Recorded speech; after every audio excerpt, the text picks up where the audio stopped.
If you pass on him at number 1 or number 2 or number 3, or like this coach is saying, in the second or third round, it could be one of the greatest draft misses ever because you had all the evidence.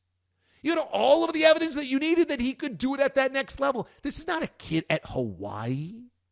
This isn't a kid at Baylor or Texas Tech in a conference that doesn't play any defense. This isn't a Houston Cougar like Andre Ware. This isn't one of the Detmers at BYU. This is the SEC, man.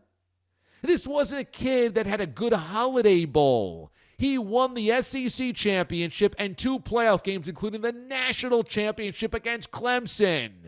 He outdueled Trevor Lawrence, who is going to be the number 1 pick in the draft next year. Frankly, if you're an NFC coach and you are saying, this NFC coach, yeah, you know what? I'd take him in the second or third round. I mean, you got to be kidding me. You are so lost.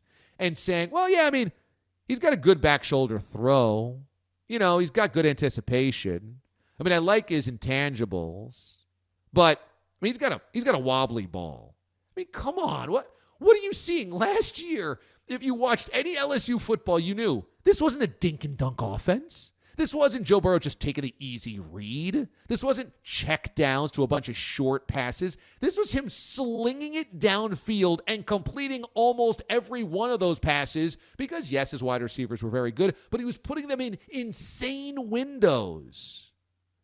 I get bothered at stuff like this because this is where people overthink it in the NFL draft, and this is where you get Mitchell Trubisky over Deshaun Watson or Patrick Mahomes.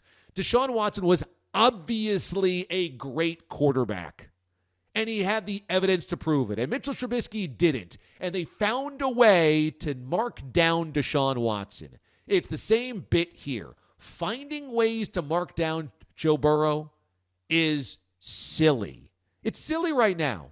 Look, who knows? He might never beat that Joe Burrow, but not taking him number 1 would also be insanity because he did all of the things that he needed to do to prove that he should be the number 1 pick in the draft.